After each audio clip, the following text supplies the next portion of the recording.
Estimados amigos de Focus en Democracia, bienvenidos a un nuevo programa desde los estudios de la Radio Democracia en la capital de la República. Estamos transmitiendo por Radio Democracia AM y también por el canal Democracia TV en YouTube. Ya tenemos presidente, ya tenemos a Lenín Moreno, quien este 24 de mayo ha tomado posesión formal, ha juramentado como presidente constitucional de la República del Ecuador y también ya se fue del poder, dejó la presidencia Rafael Correa Delgado después de 10 años de largo mandato desde el año 2007. Así que estamos estrenando nuevo presidente de la República, escuchamos un mensaje a la nación que fue conciliador, fue esperanzador, da motivos para tener algo de fe en que las cosas, en lo malo sobre todo, como bien dijo Lenín Moreno, van a tener un cambio positivo, un vuelco en la gestión y también un cambio en el estilo de gobernar en el Ecuador. Así que deseamos, como ecuatorianos que somos, que le vaya bien al nuevo presidente Lenín Moreno. Pero el tema que vamos a tratar hoy es otro, y es un tema bastante importante que deja también como una especie de herencia el régimen de Rafael Correa, que también entre sus últimas acciones propuso un paquete de reformas al Código de la Niñez y de la Adolescencia. Y de eso vamos a hablar con Salim Saidán, abogado y quien ha sido un constante impulsor de reformas también al Código de la Niñez y la Adolescencia, también por un tema personal, entiendo, Salim, ya lo conversamos en alguna ocasión. Y también está la abogada Jessica Jaramillo, que es defensora de derechos humanos, feminista y también activista por la defensa de las libertades. Jessica Jaramillo incursionó en política también últimamente. Así que gracias, Jessica, gracias, Salim, por estar aquí para conversar sobre este tema. La Corte Constitucional, de manera sorpresiva, digo yo, porque normalmente la Corte es bastante lenta en tomar decisiones de tipo constitucional cuando le presentan demandas. La semana pasada resolvió dejar prácticamente la prisión como es conocida, para los padres que deben pensiones alimenticias, dejarla sin efecto, o más bien flexibilizarla, suavizarla con una especie de prisión por horas que ya después veremos cómo se aplica en la realidad. Y esto es realmente un cambio fuerte, un cambio profundo en el tema del cuidado, de la atención a los menores, del pago a tiempo de las pensiones alimenticias. Pero hay además una serie de reformas que luego se tratarán en la Asamblea Nacional, de las que también vamos a conversar. Así que, Jessica, para empezar con las damas, ¿qué le parece esa primera sentencia ya de la Corte Constitucional que da un respiro a los padres deudores de las pensiones de alimentos? Bienvenida. Bueno, muchísimas gracias, Salim.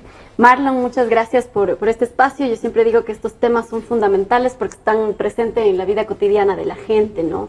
Son mucho más importantes que a veces los temas nacionales que se tratan, pero es porque es mucho más cercana a la realidad de las personas. Por supuesto. Nosotros elaboramos un documento en donde hacíamos algunos planteamientos mucho antes de conocer el texto de la Corte Constitucional y mucho antes de conocer el texto del proyecto remitido por el Presidente de la República. Revisados los dos, hay algunas similitudes, ¿no es cierto?, en cuanto a la valoración sobre el tema del apremio, que creo que en el caso de la sentencia de la Corte es positiva frente a estos 10 días que se da para que se pueda llamar a una audiencia en donde se indiquen, ¿no es cierto?, se tengan las partes la posibilidad de señalar si hubo efectivamente el incumplimiento de pago o no.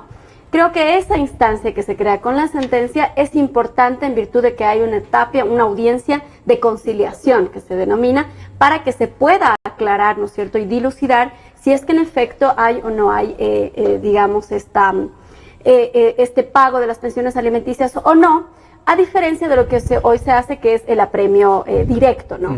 Ahora, también hay un problema respecto, yo creo que este tema muchas de las veces se lo está tomando desde la clase media, un poco más la clase media alta, pero los sectores populares que en la mayoría de los casos reciben pensiones desde de $105, $110 mensuales, quizá para ellos y para ellas, porque todavía en el Ecuador la maternidad sigue siendo una cuestión de las mujeres todavía, ¿no es cierto?, el cuidado sobre todo de los hijos. Creo que a ese sector hay que darle más énfasis y más prioridad porque es donde por lo general mayor hay el conflicto, ¿no? No tanto más en la clase media y media alta, cuyos incluso niveles de asignación de las pensiones alimenticias son mucho más altos, ¿no?, que el nivel 1, que es de 105 y 110 dólares. Y creo que es importante darle este espacio porque también, si bien es cierto, la Corte establece una sentencia que es un poco salomónica, que hay que dejar claro que no declara la inconstitucionalidad del apremio personal. Al contrario, lo que hace es regular regular el apremio, pero no declara la inconstitucionalidad. Sin embargo, como decía, es importante darle esta importancia a este tema porque hay que diferenciar aquí sí entre quienes son responsables y quienes a lo mejor dejan de cumplir con la obligación, ¿no es cierto?, de cubrir con las necesidades básicas de sus hijos por irresponsabilidad. Eso sí hay y puede ser padre o puede ser madre, digamos, porque usted puede demandar, si usted como varón tiene la tenencia de sus hijos, puede demandar a la madre de sus hijos para que le entregue una pensión. Y en el caso de las mujeres igual. Sin embargo, como en el país la mayoría de cuidados lo dan las mujeres todavía, entonces en su mayoría obviamente son las mujeres las que reclaman pensiones alimenticias. Pero creo que esto es importante porque en esta clase social por lo general hay temas de desempleo también, hay temas que tienen que ver con irresponsabilidad o porque simple y sencillamente esta cultura, ¿no es cierto?, de tener no uno, sino tener 4, 5, 6 hijos, y también tiene que ver con todo esto de que no exista una política pública que nos eduque, ¿no es cierto?, a la mayoría de ecuatorianos y que nos diga, pues, que podemos decidir tener hijos cuando tengamos ya mayores condiciones y posibilidades para tener. ¿Y qué le parece esa posibilidad que da ahora la Corte Constitucional en ese lapso de tiempo al que usted se refiere, para que los padres puedan demostrar, en este caso, que no cuentan con un empleo o un salario fijo mensual? De manera que cuando se dan esos casos se flexibiliza, obviamente, el apremio. ¿Qué le parece a usted esa opción que ya están dando, en este caso, a los hombres, como bien dice usted, que son la mayoría que no tienen la tenencia de los hijos? El tema ahí es que, por un lado, es beneficioso porque hay estas alternativas, ¿no es cierto? Pero por otro lado puede ser también más engorroso para el proceso de obtener, digamos, el pago de la pensión alimenticia. Ahora bien, nosotros allí hemos hecho varios pronunciamientos, ¿no es cierto? Y una de las propuestas que particularmente yo le he hecho es que, ¿por qué no aplicamos el seguro de desempleo? Digamos, hoy el IES tiene ya la posibilidad de otorgar un seguro de desempleo. Si usted como trabajador fue despedido de su empresa, apliquemos el seguro de desempleo directamente para que de allí se pague directamente la pensión alimenticia. O, como lo ha dicho también el funcionario público, el defensor público, perdón, hagamos un fondo, ¿no es cierto?, en donde el padre que debe pensiones alimenticias vaya permanentemente haciendo un fondo en donde si se queda sin trabajo pueda hacer el pago de la pensión alimenticia. Sin embargo, otra de las cosas que hay también es la dimisión de bienes, que podría, digamos, agregarse, ¿no es cierto?, como se hace en el ámbito civil. Claro. Entregar, digamos, vender una casa o entregar un bien para poder cubrir con la pensión alimenticia. Esos dos aspectos, en este caso, calzarían también, como bien dijo usted, para la clase media. ¿Qué tal las clases populares en las que primero ronda la informalidad? No es que haya un empleo como para contar con un seguro de desempleo. Menos aún bienes como para dimitir. O sea, siempre quedamos en el problema de las clases populares. Ese es precisamente el inconveniente cuando estamos hablando principalmente de las clases populares. Y muchas de las veces lo que ha funcionado, sobre todo con padres irresponsables, yo sí hago esa diferencia entre los padres que sí quieren cumplir con su responsabilidad, no solamente de pagar, sino además cuidar a sus hijos, de estar pendiente de ellos. Pero también hay lo otro, o sea, también hay quienes irresponsablemente ni siquiera ven a sus hijos.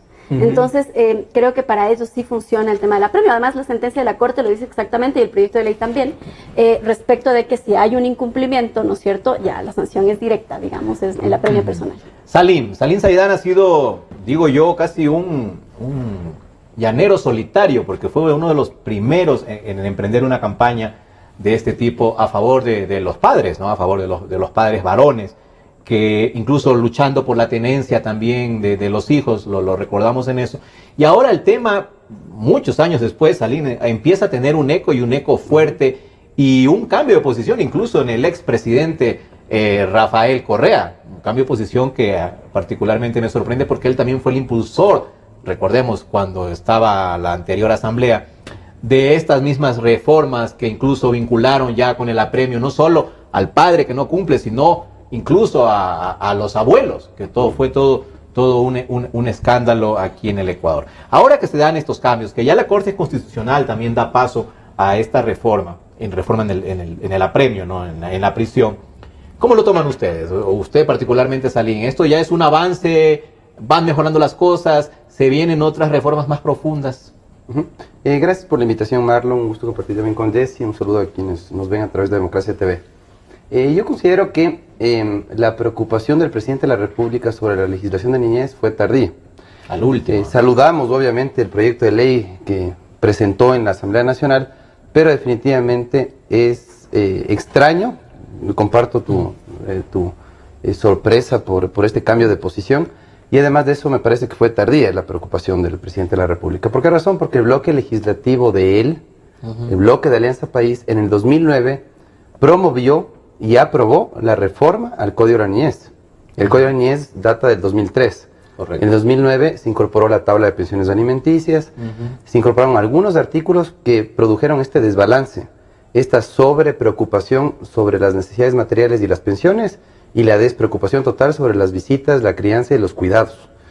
Entonces tú tenías 45 artículos de alimentos versus 4 artículos de visitas. La preferencia a favor de la madre en cuanto a la custodia, sin análisis particular de las circunstancias de cada caso, sino bajo una presunción de que la madre siempre es más apta, siempre está en mejor condición para el cuidado y la crianza, reasignando totalmente roles, estereotipando totalmente a las relaciones familiares, asumiendo que el padre siempre es el proveedor y la madre la cuidadora. Entonces a mí también me sorprendió que el presidente haya cambiado este discurso. Y sumemos el apremio también a los abuelos. El tema de los tíos. Pensando que es una medida de coerción, de presión, para que el padre, como obligado principal, cumpla con su obligación.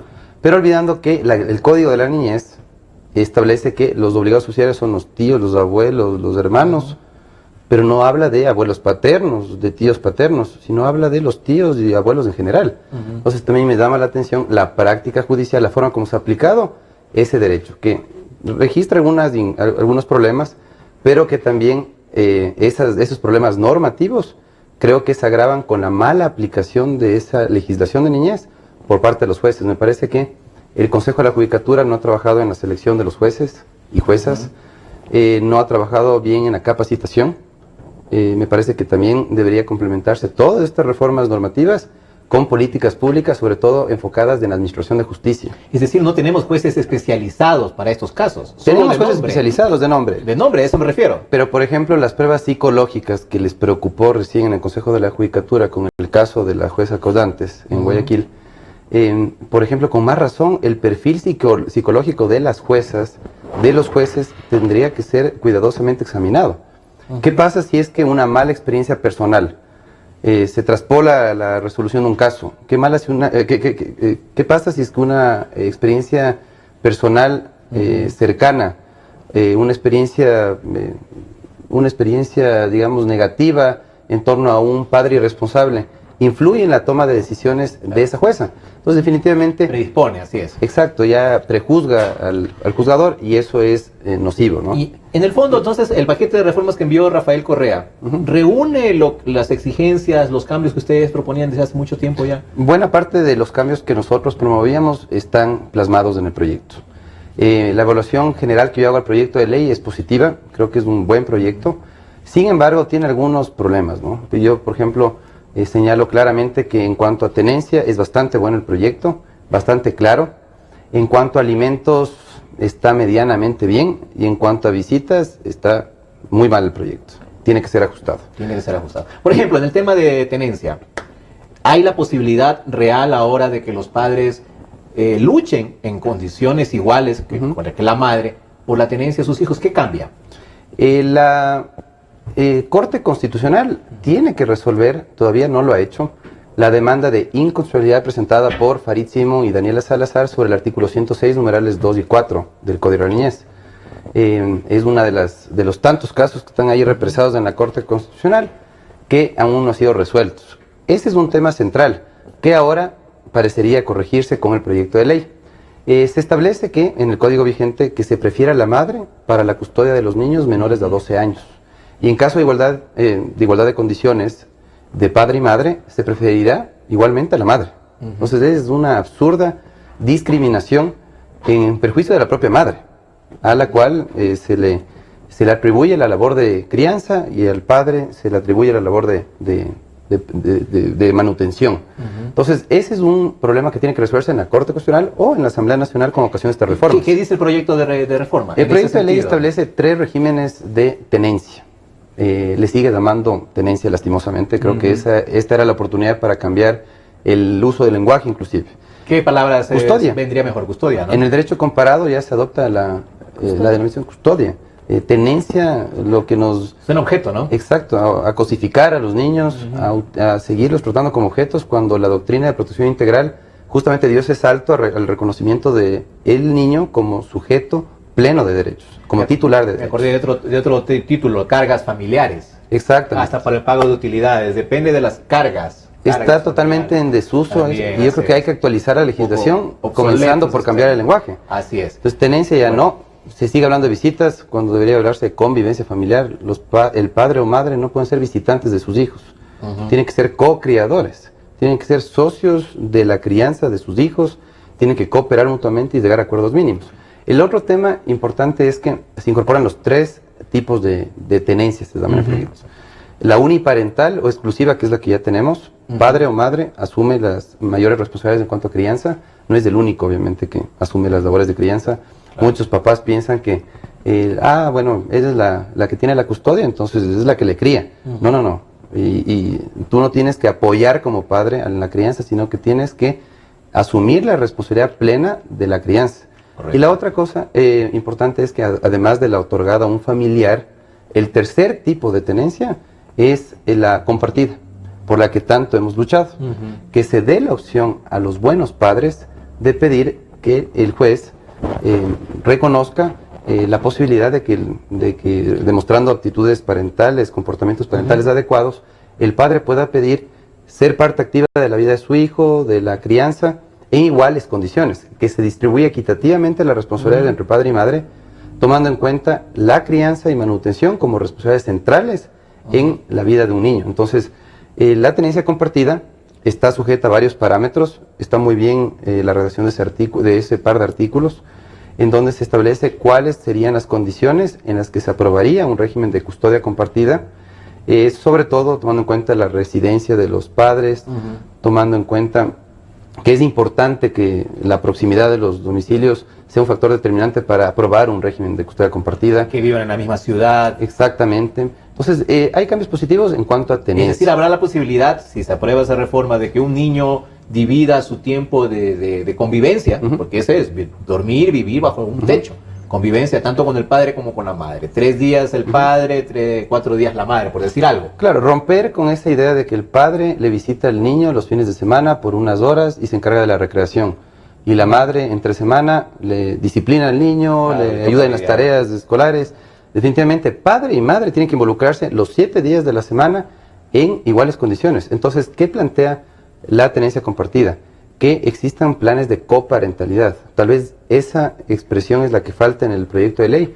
Exigir a los padres divorciados, separados, después de la ruptura, que presenten planes de coparentalidad, donde expresen qué responsabilidades de crianza y manutención van a asumir y qué responsabilidades proponen asuma la contraparte, para que de esa manera padre y madre se involucren en la crianza y manutención de sus hijos.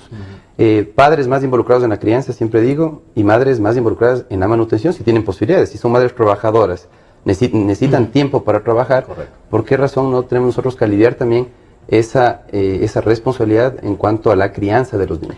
Quedemos en el tema de la tenencia compartida. Le quiero preguntar a Jessica eso, porque siempre se argumentó, cuando Salinas hace muchos años proponía este tipo de reformas, que eso le perjudicaba a los menores, que psicológicamente le creaba una inestabilidad, porque el menor necesita tener una casa, esta es mi casa, no puede andar metido en otra casa que no es la de él, porque eso obviamente para su crecimiento lo va sosteniendo psicológicamente, le va dando seguridad.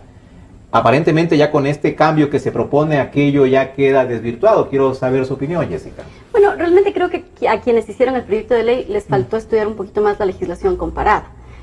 Coincido con Salim en el tema del término, custodia y no tenencia, por precisamente la cosificación de los seres humanos.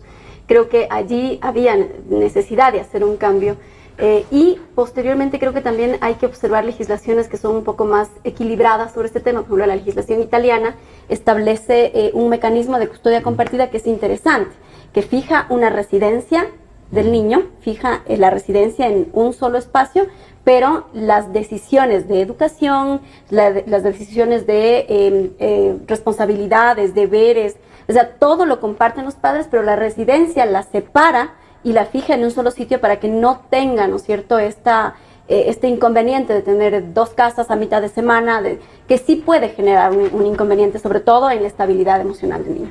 Otra cosa que es fundamental y que no toma el proyecto de ley es el tema de la economía de cuidados. Nosotros hemos dicho mucho tiempo y hemos trabajado muchos años sobre aquello de que es importante valorar la economía de cuidados. Padre o madre que trabaje o que cuide a sus hijos tiene un doble desgaste, ¿no es cierto? Cuando los padres trabajan y tienen posibilidades, pagan a una niñera para que se haga cargo del cuidado, de la alimentación de los hijos. Cuando no hay posibilidades, por lo general, no digo que no hayan padres que no lo hacen, pero por lo general en una sociedad como la que nosotros tenemos, han sido las madres quienes asumen esta tarea de levantarse 5 de la mañana, cambiar al niño, vestir al niño, bañar al niño, darle de comer, y muchas de las veces, y esto es un asunto que tiene que ver con cómo nos hemos criado los ecuatorianos, todavía existen hogares en donde hay un machismo predominante, en donde el varón no se encarga de las tareas de la casa, donde el varón lo que hace es proveer nada más, incluso en hogares donde están juntos. Otra de las cosas que no trata el proyecto de ley es el tema de la violencia. Hay muchos de los casos en donde las mujeres se separan por violencia, no porque el marido no quiera darle, sino o no quiera entregar, digamos, una pensión alimenticia, sino porque hay violencia. Entonces, cuando hay un escenario de violencia, ya sea física, psicológica, peor aún, violencia sexual, hay que hacer este proceso de separación urgente, porque el equilibrio emocional, ¿no es cierto?, la salud emocional del niño está en medio de esta violencia. Pero no es parte de la evaluación necesaria que tiene que hacer un juez justamente para determinar si el padre está apto para una tenencia compartida. Me imagino que debe considerarse eso. Sí, no, dependiendo porque, por ejemplo, los procesos de violencia son procesos distintos. Ya en la práctica el proceso de violencia es uno, el proceso de tenencia es otro, el proceso de visitas es otro y el de alimentos es otro, excepto cuando hay un divorcio. Solamente cuando hay un divorcio de mutuo acuerdo, ahí el juez dice a ver cómo están los niños, a ver cómo está el tema de las visitas, cómo está la pensión alimenticia y ya. Pero cuando no hay matrimonio, cuando hay unión libre, que por lo general sucede, sobre todo en las clases populares, ¿no es cierto? Cuando no hay matrimonio, cuando hay unión libre, cuando han tenido hijos sin haber convivido, sin haberse casado, y hay episodios de violencia, no hay esa regulación. Entonces, en el código están faltando, en la reforma, perdón, está faltando, y en el código actual también, el tema de la economía de cuidados, la valoración de la economía de cuidados, para cualquiera de los dos que haga las tareas. Yo coincido en que es indispensable que en el Ecuador, incluso para permitirles a los hombres que puedan ejercer otra tarea que no sea solamente la de proveer, que no sea solamente la de ser un cajero automático, ¿no es cierto? Claro. Sino también se permitan esto de inmiscuirse en la educación de sus niños, de ir a las sesiones de las escuelas, pero lamentablemente nosotros no tenemos una sociedad en la que eso suceda. Eso no sucede porque Jessica, los roles se mantienen. Claro, ¿no? usted al remitirse a la legislación italiana, que normalmente aquí en Ecuador se ha comentado que es muy severa, además, aquí se han denunciado casos de madres ecuatorianas que les han quitado a sus hijos en Italia.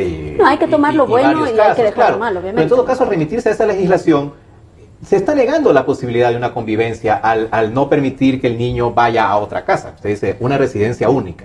Entonces, ¿de qué tenencia compartida estaremos hablando? No única, sino una residencia fija. Para no alterar, o sea, no única, no es exclusivamente va a estar en ese sitio, ¿no? O sea, sí sino podrá ir permanentemente, a la casa del padre. claro, sí podrá ir a la casa del padre, pero tendrá su residencia permanente en tal sitio, en tal dirección, ¿ya? Un domicilio principal. Exactamente, un domicilio principal, para mantener un poco el equilibrio, ¿no? Del ambiente, porque además, cuando uno vive en una casa, uno se cría en un barrio, los niños tienen sus amigos con los que juegan, con los que saltan, cuando uno está en una escuela, el entorno, ¿no es cierto?, para garantizar precisamente eso, que no se vea alterado. Otra de las cosas que no está considerado dentro del proyecto y que creo yo que hay asimismo que revisar otras legislaciones es el asunto del duelo conyugal. Del duelo conyugal. Cuando los padres deciden separarse, ¿no es cierto? Y hay un duelo que está ahí permanente, que no está resuelto, que no se pueden ver, que no se pueden hablar, que se odian el uno al otro. Eso complicado. tiene que tratarse. Pero además ahí tiene que haber una guía, un asesoramiento, incluso una terapia psicológica que les permita a las partes entender que en este momento los padres son menos importantes, que los padres son menos importantes en función del derecho de los hijos a tener una vida sana, un ambiente equilibrado, a tener mejores condiciones y evitar esto del revanchismo entre padre y madre, ¿no? Suele pasar años, Porque Jessica, yo en creo esa situación. que, claro, o sea, años. Y los años más importantes también de los niños. sin embargo, ¿no? el Estado no tiene una atención en esta naturaleza. No hay una política. O sea, no hay una política en donde se les enseñe a los padres a pasar este duelo conyugal, ¿no es cierto? Y que les permita al menos sentarse a hablar del tema fundamental de los hijos. Mira, mi madre, como lo había comentado, es maestra de escuela fiscal, ¿no? Y justo ayer nos pasó algo que a mí me dolía mucho porque decía, no es posible que tenía una niñita que no la habían ido a retirar de la escuela, ya eran las 5 de la tarde y no iban ni el papá ni la mamá. Y me decía mi mamá, cada vez que se pelea el papá y la mamá, se olvidan de la niña. O sea, eso es muy común, lamentablemente. Entonces hay que enseñarles, yo digo, a los padres, y el Estado debería tener una política que les ayude a solucionar estos conflictos. Porque básicamente el problema de dinero, el problema de visitas, el problema de no dejarle ver al niño, de no permitirle el paso a la casa, o sea, este tipo de cosas tienen que ver esencialmente con el duelo conyugal. Ahora también hay lo otro, ¿no? O sea, teníamos un caso, yo ejerzo mi profesión principalmente en temas de niñez y adolescencia, temas de familia, y teníamos otro caso justamente el día de ayer en la mañana, en donde el padre ganaba $350, tenía 3 hijos. La pensión, ¿cuál tiene que aplicar? La mínima, ¿no es cierto? Si son 3 hijos y tiene un salario básico, proporcionalmente el juez tenía que aplicar $55 o $60 a cada niño. O sea, tampoco se vive con una pensión de esa naturaleza. Ahora, el proyecto tiene esto de que las madres tengan que rendir cuentas. Ya hablaremos de eso. Quisiera ahorita en este momento... Ahí también hay que hacer algunas observaciones. Pero quisiera ahorita ya preguntarle a Salim respecto a los vacíos que ha detectado Jessica en el proyecto que envió Correa. Eso por un lado. Y por otro también quisiera su opinión respecto a lo de la residencia única para el menor. Sí, efectivamente eso es lo que recomiendan las personas, los psicólogos que han trabajado bastante en el tema de niñez. Justamente fijar un domicilio fijo con el fin de evitar esa inestabilidad que se puede producir en los niños. Pero yo creo que eso no excluye la posibilidad de que compartan con el entorno paterno, materno en otros hogares, ¿no? Lo que sí procura es que haya un sentido de pertenencia a un entorno físico determinado y de esa manera se produzca la menor afectación en el niño producto de la ruptura o separación. Que se mantenga lo que se denomina en materia de niñez la relación de continuidad. Es decir, si el niño ya estaba acostumbrado a un hogar determinado, pues que sea lo menos perturbante posible, lo menos impactante posible esa ruptura y en ese mismo entorno se mantenga la relación que tiene el niño con su padre y madre. Entonces esa es una opción obviamente en clases media alta o alta. Definitivamente no se aplicaría en ciertos sectores de la sociedad, lastimosamente. De acuerdo. Y por eso yo creo que la niñez nos plantea un reto, ¿no? Que es ver todas las realidades. La realidad de los padres, madres obstructoras, la realidad de los padres, madres irresponsables, de los desentendidos con la crianza, de los desentendidos con la manutención. Entonces hay que ver todas las realidades, no hay que legislar solamente para la mayoría. Asumamos que la mayoría de padres son irresponsables como se decía, aunque Gustavo Dalk, como presidente del Consejo de la Judicatura, dio cifras muy interesantes en el sentido de que no sería tal esa realidad que se pinta de que la mayoría de padres son irresponsables. Se registra una recaudación importante. La mayoría paga también, ¿no? La mayoría paga. Ahí está. Y sin apremio. Son cifras oficiales. Son cifras del SUPA. A ver, ¿pero pagan por el apremio, por el miedo a ir presos? ¿O pagan por el amor o por la responsabilidad con sus hijos? Yo creo que hay una nueva generación de padres que ya asume su responsabilidad con mucho mayor conciencia. O sea, no hay, creo ya, incumplimientos deliberados por falta de voluntad, sino por imposibilidad. Y eso es lo que justamente considera el proyecto de ley y lo veo muy positivo. Y algo lo considera la sentencia de la Corte Constitucional. En el sentido de que hay muchos padres que no pagan las pensiones no porque no quieren, sino porque finalmente no pueden, porque están enfermos o están en una situación de desempleo. Lo que hace la sentencia de la Corte Constitucional, por ejemplo, es plantear una prelación de medidas. Es decir, Si es que se produce el impago de 2 o más pensiones alimenticias, a petición de parte se puede convocar una audiencia. En la audiencia se presentan pruebas en el sentido de que no pagué porque estoy en un tratamiento médico, tengo una enfermedad catastrófica, no pagué porque estoy en el desempleo. Y lo que hace el juez es pedirle al alimentante deudor que proponga una fórmula de pago, un compromiso de pago. A partir de ese compromiso de pago, se evalúa si es que lo cumple o no. Si no lo cumple, se puede aplicar el apremio personal parcial ya no el total. Parcial, que no de hacía, la noche. Exacto, que no hacía diferenciación alguna, que era básicamente, incumple 2 o más pensiones alimenticias, perfecto, preso. Sea por lo que fuere que tú no cumpliste, definitivamente tú tienes que ser privado de la libertad. Ahora, en cambio, se toma en cuenta este tipo de casos especiales en que un padre, ante la imposibilidad de pago, definitivamente no cumple con su obligación. Y la otra es que desde las 10 de la noche a 6 de la mañana, se aplique el apremio personal parcial para que justamente genere recursos durante el día el padre, no pierda el empleo, que es lo que pasaba actualmente, y pueda cumplir con su obligación alimentaria, se pueda poner al día. Y ahí no se vuelve muy engorroso el trámite, como dijo Jessica hace un momento, para una madre desesperada que no tiene para poder alimentar a su hijo, mientras el padre ahora tiene una serie de instancias para librarse, digamos, de la responsabilidad, el que quiera hacerlo, ¿no? Claro, pero hay un tema que no se ha considerado, ¿no? ¿Qué pasa en un matrimonio cuando el padre pierde su trabajo? Está la madre justamente para cooperar, para asumir ciertos gastos en cuanto a la manutención de los niños. Está la familia del padre, de la madre. Creo que debe ser una causa común, obviamente, orientar todos los esfuerzos hacia el bienestar, el interés superior de los niños. Entonces, esa relación de cooperación debería mantenerse. ¿Por qué se habla, por ejemplo, de los obligados subsidiarios, abuelos paternos? ¿Por qué razón el obligado subsidiario también no es del abuelo materno, si está en condiciones de aportar? Entonces, hay que despojarnos un poquito de esa idea de que el padre y la familia del padre son los proveedores. La madre y la familia de la madre son los que tienen la autoridad parental y la mayor responsabilidad en cuanto a crianza. El proyecto de ley, la sentencia, creo que considera esa variedad de situaciones a las que puede verse enfrentado el padre, y que definitivamente distan mucho de esa idea del padre irresponsable, de ese estigma del padre irresponsable que se ha extendido en la sociedad. Ya no estamos frente a una situación así, y lo que dice Jesse sí me deba a una afirmación. Yo no creo que se tiene que tomar en cuenta como se ha tomado, y peor que se resuelva de manera tan ligera, el tema de violencia contra la mujer, porque ha sido utilizado, y eso es más que evidente, como herramienta de obstrucción de vínculos parentales. No generalizo, hay situaciones en las que sí hay episodios de violencia y puede haber un peligro en cuanto a la conducta del padre agresiva que puede afectar al niño. Pero hay otros casos en los que se utiliza, yo mismo no tengo ninguna vergüenza en decirlo, enfrenté un proceso de supuesta violencia contra la mujer sin ningún tipo de prueba más que la sola declaración de la mamá, de mi chiquita. Entonces, en base a eso, la comisaria a mí me sancionó por violencia verbal y psicológica sin ningún tipo de prueba. Y eso... Y lo obligó a mantener distancia. Exacto, para mantener la distancia. Que se aplican. Es visto como un mecanismo de obstrucción de vínculos. Mira, por ejemplo, Marlon, el tema de la prohibición de salir del país. ¿En qué ha terminado la prohibición de salir del país?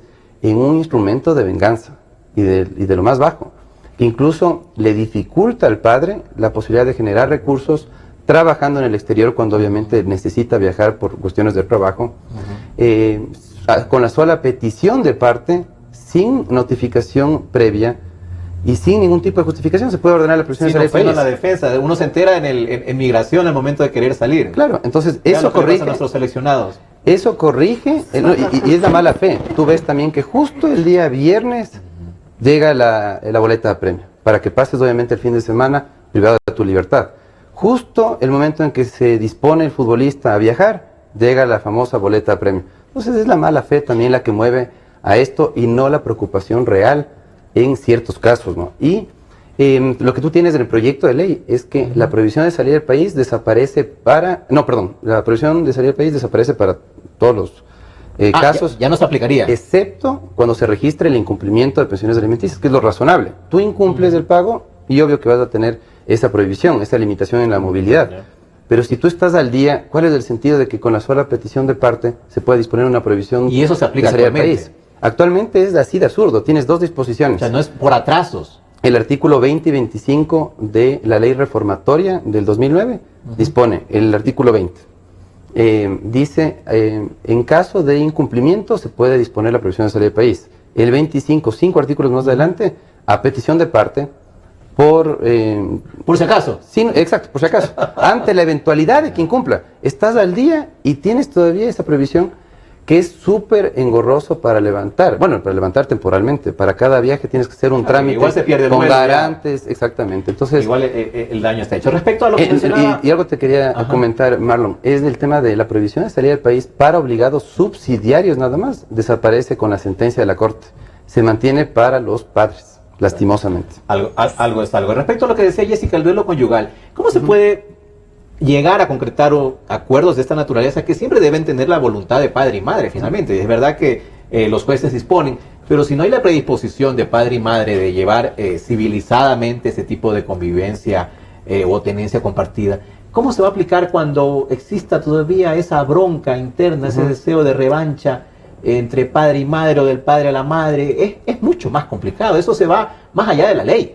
Yo creo que hay que ser realistas, ¿no? El Estado no creo que esté en capacidad, sobre todo por el tema del presupuesto, por el impacto en el presupuesto que tendría esto, de ofrecer servicios de terapia familiar y centros de mediación para todos estos casos. Es una cantidad enorme de casos en las que no se pueden poner de acuerdo, no pueden llegar a acuerdos directos, y es necesaria una mediación. Y previa a la mediación, una terapia familiar. ¿Qué es lo que han hecho algunos colegios? Eso nunca se ha hecho en Ecuador. Yo no he visto que el Estado ofrezca esos servicios. Y ante la imposibilidad presupuestaria, digamos, ante esa eventualidad de que el Estado no esté en capacidad de asumir ese costo tan alto de brindar esos servicios, creo que tiene que confiar a las instituciones educativas. El Ministerio de Educación podría emprender una campaña y una política pública para exigir que las instituciones educativas equipen a los departamentos de psicología de profesionales calificados que puedan intervenir en caso de ruptura, separación o divorcio para una terapia que prepare mejor el terreno para una eventual mediación. Si no se pueden poner de acuerdo directamente, que se sometan a terapia obligatoriamente. En caso de que no se realice la terapia, pues obviamente el juez tendrá que valorar eso como una señal clara de mala fe y de falta de concientización de su deber. Y después, solamente después, judicializar el conflicto. Ante la imposibilidad de llegar a acuerdos directos, ante la imposibilidad de un arreglo en cuanto a un mejor entendimiento en cuanto a la terapia y a un acuerdo en una mediación. Solo ahí el juez debería intervenir, y con apoyo de la oficina técnica, que debería estar mejor capacitada para asumir esta gran responsabilidad de evaluar a los dos progenitores. Yo creo que en cada caso hay que evaluar a los dos progenitores. ¿Quién demuestra mejor aptitud, comportamiento, acreditado mejor comportamiento parental para asumir las labores de crianza? Y definitivamente, si es que hay un padre o madre que no está cumpliendo, por ejemplo, sus funciones como padre, pues se le restringe un poco el acceso al niño. Si le aliena al niño, la alienación parental es una problemática súper grave, tiene que ser considerada. Tú tienes en el proyecto de ley algo súper importante, por ejemplo. El incumplimiento sistemático, reiterado del régimen de visitas puede derivar en la modificación del régimen de tenencia. Es un tema que puede resolverse cuando existen buenos equipos de la oficina técnica que pueden evaluar ese tipo de situaciones que se pueden presentar frente a un padre, madre que obstruye vínculos. Es una preparación a fondo, ¿no? Incluye esas terapias, yo incluiría hasta los colegios, ¿eh? Sí, porque los colegios, ahora los profesores se someten a la voluntad del padre responsable que no le permite, por ejemplo, que vaya a verlo el hijo al colegio. Así es. Eso ocurre, uno a veces no pasa de la puerta porque no dijo la madre que no lo puede ver. Claro, y ese tipo de cosas. Es que no se ejerce conjuntamente en la práctica la patria potestad. Tú tienes en el Código de la Niñez esa disposición que dice que la patria potestad se la tiene como padre y como madre. No se la pierde siendo visitante. Pero si le visitas a tu hijo solo los fines de semana, no te dan información en el colegio sobre cómo va el desempeño de tu niño en la escuela, si es que además de eso tú no recibes información de las actividades que realiza tu hijo, difícilmente vas a poder ejercer la patria potestad y tomar decisiones en cuanto a salud y educación. Claro, y de parte de los hombres también yo creo que se necesita un progreso, un avance en los alegatos para tratar, en este caso, de ganar tiempo con los hijos. El más común de los hombres es que mi ex mujer ahora anda con varios hombres. Entonces eso ya es motivo de descalificación y de mal ejemplo para los niños. Pero si el hombre se vuelve a casar, tiene novios, no pasa absolutamente nada. Exactamente, no, eso digo, o sea, ya debemos también sacar ese chista de que, de verdad, o sea, no, es que es un mal ejemplo para mis hijos, porque ahora resulta que ya cambió de novio. Pero ¿sabes qué? ¿Qué ha provocado eso? Justamente una disposición que dice, se preferirá a la madre, salvo que el padre demuestre que es perjudicial para el niño que continúe con la madre. ¿A qué deba eso? ¿Y por qué ese alegato de que tiene más hombres en su vida? ¿Por qué ese alegato para demostrar que es perjudicial para el niño? No se fijan, esa es la parte que a mí tampoco me cabe, la verdad. Cómo ejerce la maternidad de la madre, sino básicamente lo que hace en su vida privada la madre, que no tiene nada que ver. Exactamente. No debe tener peso en una decisión del juez. Que además debe separarse, ¿no? Debe separarse porque una mujer no solamente tiene el rol de ser madre. O sea, hay mujeres hay mujeres que decidieron no tener hijos y siguen siendo integralmente mujeres sin ningún inconveniente. Es decir, eso también es importante, sobre todo porque se debe pretender que la legislación nos lleve a tener cambios sociales y culturales que nos permitan evitar, por un lado, el machismo y también la violencia. Y hay jueces que han aceptado su argumento, ¿eh? En el tema de violencia, prácticamente sí. Yo difiero ahí con lo que señala Salim, porque las cifras que nosotros tenemos de violencia, principalmente violencia física de varones hacia mujeres dentro de la familia, son realmente alarmantes. Que si las mujeres en su momento no hubiéramos luchado, ¿no es cierto? Y no hubieran las mujeres que lograron y el movimiento de mujeres que logró la ley 103, ¿no es cierto?, contra la violencia a la familia, a la mujer y la familia, hubiera sido invisibilizado. O sea, ni siquiera tendríamos número de denuncias en el país. Entonces, creo que eso hay que tomarlo con bastante seriedad, pero también es un asunto importante el tema de los operadores de justicia. Lamentablemente, usted tiene hoy operadores de justicia que actúan por número de procesos, por número de audiencias, por número de resoluciones. Qué barbaridad, no por número de justicia. Sino en la calidad de las sentencias. Entonces llega usted donde una jueza, no hay el sistema integral, porque la jueza le dice, yo aquí solo resuelvo alimentos, pásame la tabla, el mínimo es tanto, cuánto gana, se acabó el problema. Qué Entonces no es así, porque los jueces de familia tienen que ser principalmente jueces humanos, completamente humanos, que incluso tengan esta capacidad de conminar a los padres a que resuelvan sus conflictos para poder entrar a resolver la vida de los niños. Es que esas audiencias de conciliación son hasta graciosas, porque en efecto lo cumplen en su momento el juez, pero mecánicamente. Exactamente. O sea, y pasemos, ya cumplí yo, ya cumplí con decir lo que establece la ley. Y hay otra cosa que también es importante señalarlo. No es pues que los padres en el Ecuador son todos los padres completamente responsables o todos son completamente irresponsables. No podemos juzgar así. Pero ahí el sistema SUPA ha mejorado muchísimo la recaudación. ¿Por qué? Porque antes usted tenía imposibilidad de cobrar una pensión alimenticia porque tenía que estar atrás del padre para que por favor le pague la pensión. Ahora el sistema, y ahí sí la condición de apremio, es la que lleva a los padres a depositar mensualmente la pensión, porque el sistema, lo que hace el juez es decirle, ok, usted tiene ya una cuenta que no es la de su mujer, que es la cuenta SUPA, entonces aquí me va a depositar la pensión. Y si es que obviamente hay una pagaduría que se hace responsable y usted puede ver en el sistema cuánto debe, cuánto le falta, o si es que está al día en las pensiones. Es decir, Jessica, ¿usted cree que con esta resolución, esta reforma que hace la Corte Constitucional, los padres se van a relajar un poco y tal vez esas recaudaciones disminuyan? Sí, porque verá, la ley lo que dice actualmente es que el padre que incumple 2 o más pensiones alimenticias, es decir, si yo tengo un problema económico en este momento, puedo comunicárselo al juez o puedo comunicárselo a la mamá de mis hijos y decirle, mira, hoy tengo esta inconveniente. Y los jueces, hay una disposición que es interesante, que está en el artículo 134 del COGEP, que habla de la proporcionalidad. Yo conozco algunas sentencias emitidas por algunos jueces en donde hacen valer la proporcionalidad, pero hay otros jueces que desconocen, lamentablemente. Entonces ni siquiera enuncian las disposiciones en las cuales van a amparar una sentencia de calidad. Si es que yo tengo una enfermedad catastrófica y no puedo cumplir, hay que hacer valer la disposición de que ya está establecida. Que se presente ante el juez e informe lo que está ocurriendo. Y también depende de la calidad de asesoría por parte del patrocinio jurídico que se tenga, ¿no? O sea, también yo conozco casos, porque además uno en la práctica profesional se encuentra con muchísimas cosas, ¿no? En donde el abogado le dice, ¿sabe qué? Le depositó en su cuenta los valores, pero no le depositó en la SUPA. Entonces, demandémosle por $30,000. Y esos $30,000, ¿cuánto se debe el abogado? $3,000, $4,000, $5,000. O sea, hay que también tener mucha conciencia sobre este tipo de casos que también existen, pero frente a los de la violencia y frente a los de estar atrás de pensiones alimenticias, no son lamentablemente la mayoría.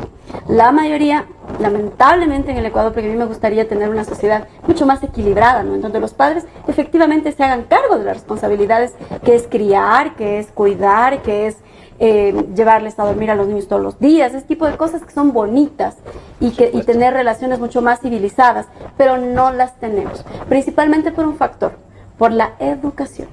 Nosotros no tenemos un sistema integral tampoco de educación, y el nivel de educación de la gente, mientras más bajo es, lamentablemente los problemas son mucho mayores. Así es, y en eso tampoco vemos mucho progreso. Salín, ahora en el paquete de reformas también está el asunto que también Jessica quería comentar hace un momento, de rendir cuentas de las pensiones alimenticias que se pasan. Y las mujeres son obviamente las que han protestado al respecto, porque la mayoría sostiene que, para empezar, son cantidades ínfimas, mínimas, que nos quieren pedir cuentas de $100, que se van pero en un instante en cualquier gasto necesario que tiene el niño. Entonces, ¿cuentas de qué?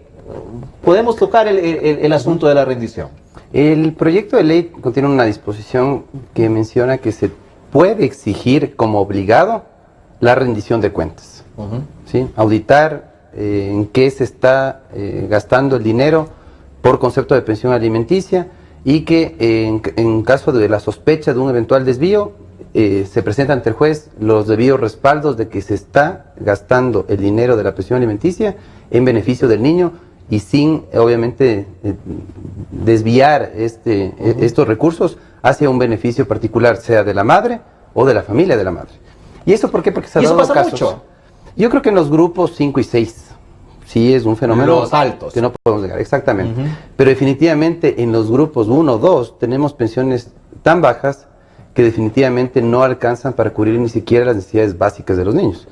A mí me parece que el desatino de esa disposición es generalizar, decir que el obligado puede exigir la rendición de cuentas. A los $100 y a los $2,000, $3,000. Puede exigir. Y el juez apreciará si es procedente o no esa solicitud. Es lo que dice. O sea, ahí básicamente le confía al juez esa facultad de examinar si es que es procedente o no, en un caso en particular, dar paso a eso. Yo creo que lejos de establecer esta regla, tenían que haber exigido rendición de cuentas en los grupos más altos de la tabla de pensiones alimenticias. Pensiones que superen los $1,000, razonable que se pida cuentas. Pensiones de $110 es hasta ofensivo para la madre, que obviamente con esos recursos no puede cubrir necesidades básicas de los niños. Tiene que cubrir la diferencia para poder pagar una pensión inclusive de la escuela. Entonces, sí, a mí me parece absurdo el exigir a todos los casos, porque puede pasar lo mismo que está pasando ahora del otro lado. Puede ser utilizado como un instrumento de venganza y de fastidio en la relación. Por supuesto. Claro, en eso puede terminar. O de machismo, porque incluso el hombre a veces, yo he escuchado mucho, no, es que se lo está gastando con el otro, la pensión que yo, con la pensión que yo pago está comiendo el otro. Exactamente. Claro, pero tú tienes que ver también algo, Marlon, que en el SUPA tú tienes, varios beneficios, ¿no? Inclusive el Consejo de la Judicatura lo promociona. Tú entras a la página web y hay un spot publicitario ahí donde te dicen, madre, puedes registrarte en el SUPA porque tienes los siguientes beneficios: matriculación vehicular. Entonces, claro, muchas madres ven todas esas facilidades, pero muchas veces son utilizados justamente para beneficio personal, que no le beneficia finalmente al niño. No tiene que ver con el niño. No tiene nada que ver. Claro, tú ves nuevos autos, nuevas casas, nuevos departamentos, muchas veces no solo de la madre, sino de la abuela materna, y muchas veces el beneficio es extensivo inclusive a otros familiares. Entonces, por no decir a la nueva pareja. Exactamente, o a la nueva pareja. Claro, entonces tú tienes, por ejemplo, casos en los que para evitar el conflicto, ciertos padres pagan los gastos en cuanto a las compras en el supermercado, y resulta que son cuentas de $200, $300 semanales que tú sabes no necesita un niño para subsistir, que definitivamente son beneficios ya que superan al interés superior del niño. Entonces yo creo que sí hay que ver ese tipo de realidades que existen, abusos de parte de madres que reciben más de más de $1,000 de pensión. Y me parece que la realidad de las pobres madres que reciben $110 y que definitivamente es una carga más que excesiva, pedirles que adicionalmente rindan cuentas cuando ni siquiera pueden cubrir los gastos básicos. Ese trámite engorroso. Jessica quería conversar de esto. ¿Se tiene que limitar entonces esto a las clases altas, los que reciben una cantidad importante de dinero, y a las que no, pues no molestarlas porque ya bastante padecen? Imagínate que sería lindo que en el Ecuador los montos mínimos no fueran de $105, sino que fueran de 300, 400, 700, 1000. Pero esa no es la realidad, lamentablemente. Los ingresos, yo le decía, el otro día conversaba con una madre y le decía, ahora recoja todas las facturas que pueda y el padre va a salir en contra, porque si usted le recibe una pensión de $105 por una niña que tiene menos de 5 años, ¿no es cierto? Y realmente está gastando 500, 600, va a tener que pedir que se aumente la pensión, no por los gastos de él, sino porque, no por el ingreso de él, sino porque está gastando demasiado. Por los gastos reales. Exacto. Entonces, creo que ahí también hace falta tener una lectura adecuada de cuál es la realidad económica del país. No todo el mundo gasta o gana $3,000 mensuales. Creo que para los asesores del señor presidente que sale justo el día de hoy, estaba muy bien, porque seguramente a ellos les afectaba el bolsillo, pero el resto del país no vive en esas condiciones. Entonces estuvo de más esa reforma, dice usted. Desde mi punto de vista estuvo de más, sin embargo, los jueces tampoco han hecho su trabajo, ¿no? Yo creo que al sistema de justicia, sobre todo en materia de niñez y adolescencia, le ha faltado muchísimo, porque los jueces lo que han hecho es un trabajo mecánico, y si alguien demanda por $30,000, $40,000, entonces aceptan la demanda y no se permiten hacer un estudio de todo el caso integral. Por eso yo he insistido permanentemente en que los jueces son los llamados, ese es su trabajo, a estudiar caso por caso, no pueden hacerlo de manera mecánica para todos las mismas reglas, porque no funciona así. Tienen que estudiar cuál es la condición del padre, cuál es la condición de la madre. No vamos a regresar a esto de las pensiones de $20, que son realmente una vergüenza. No, pues se dejó atrás, pero se debe, es obligación del juez hacer una investigación adecuada.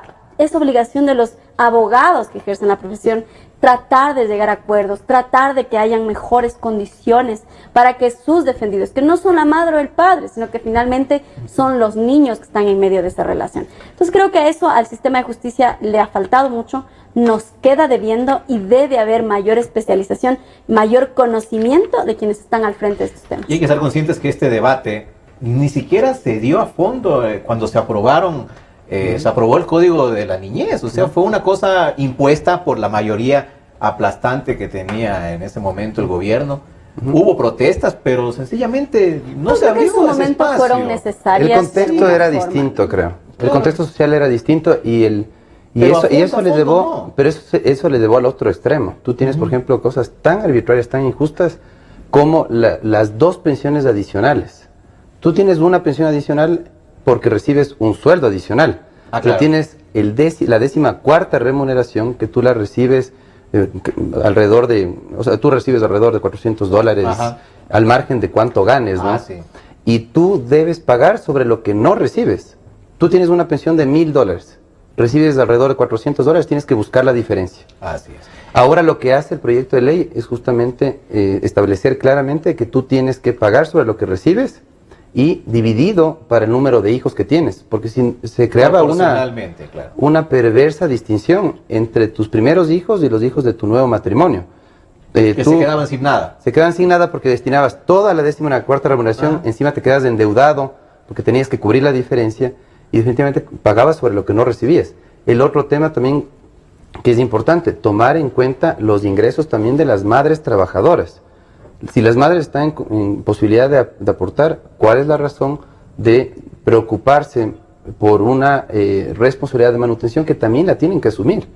Lo que plantea el proyecto es bien interesante. Se tiene que tomar en cuenta el tiempo compartido por padre y madre con su hijo, se tiene que tomar en cuenta los ingresos de padre y de madre, y finalmente las necesidades del niño, que debe ser, de hecho, el punto de partida para la fijación de la pensión. Para los dos. Estamos terminando, Salim. El futuro de ese proyecto, ¿usted abogaría para que se lo apruebe tal como está? ¿Metería reformas? Que me dijo al principio que sí. ¿Espera ser recibido en la Asamblea Nacional para ser escuchado al momento que se trate este debate? Tengo entendido que posiblemente mañana o pasado mañana se califica el proyecto en el CAL. Ellos remiten a la Comisión Especializada Permanente, que tengo entendido va a ser la Comisión de Justicia y Estructura del Estado. La Comisión de Justicia y Estructura del Estado tiene que ser muy democrática, abierta a las observaciones. No tiene que hacer lo que acaba de hacer el presidente saliente, que es, por ejemplo, a través de sus asesores, que es restringir el acceso de ciertos actores en función de que no están alineados. A mí me pasó una cosa curiosa en el Palacio de Gobierno. Me invitaron a presentar las observaciones en temas de niñez y sin embargo no pudimos ingresar al Palacio de Gobierno, dos papás que promovemos las reformas del Código de la Niñez, porque no estábamos alineados. No, pues. Un artista me envió un mensaje de voz diciendo que no pudiste ingresar porque no estás alineado. Entonces, la Comisión de Justicia y Estructura del Estado, despojándose de la ideología, de las cuestiones políticas, tienen que recibir en Comisión General los aportes de los ciudadanos, de los otros asambleístas, y en función de un amplio debate plural de diversas organizaciones, preparar el informe para primer debate en el Pleno, debatir responsablemente, preocupándonos principalmente de los niños, y finalmente aprobar en segundo debate. Tengo entendido que según la agenda política, en septiembre ya estarían aprobadas las reformas del Código de la Niñez, pero enfocándonos en los niños, abandonando esa perspectiva adultocéntrica que ha sido tan nociva, y sin creer que el tema de niñez es solamente un tema de derechos de la mujer. Usted espera estar ahí entonces en la Asamblea. Espero el futuro de ese proyecto, Jessica, ¿cuál es su recomendación? Bueno, yo creo que el proyecto nació con un vicio político. El presidente de la República hace esto, el presidente saliente, ¿no? Correa hace esto. El expresidente. Emite este proyecto y lo hace por dos razones. La primera, política, y la segunda, porque también hay detrás una historia personal que ahí él escuchó y de pronto hay alguien vinculado con temas políticos y entonces era el momento para hacerlo, según el presidente. Creo que eso es un error. Así no se debe hacer ni se debe legislar. No deben en hacer el un país. proyecto así. En este país hay que legislar en función de los niños y adolescentes que están en medio de ese conflicto y que además también sufren una serie de condiciones que los padres no pueden resolver. Yo espero, y en este momento aprovecho para hacer un llamado a quienes están al frente de la Comisión de Justicia, para que llamen a todos los sectores, que incluso nos podamos sentar a conversar quienes tenemos posiciones distintas. Yo, por ejemplo, nunca he tenido ningún recelo de conversar con Salim, porque en algunas cosas tenemos acuerdos y en otras tenemos desacuerdos. Pero eso no impide que tengamos un diálogo cordial, que incluso seamos amigos, y creo que eso es lo que hay que propiciar. Usted también quiere ir a la Asamblea entonces a dar sus aportes. Si algo podemos hacer, ¿no es cierto?, quienes hemos impulsado ciertas vocerías, ciertos temas, o quienes trabajamos con la realidad a nivel del sistema de justicia, creo que es importante que seamos parte de este proceso de diálogo, pero además que se tomen en cuenta todos los sectores que tienen mucho que decir. Por ejemplo, yo no he escuchado absolutamente nada del Consejo de la Niñez, no he escuchado absolutamente nada del tema del COMPINA, no he escuchado absolutamente nada del Consejo de Igualdad.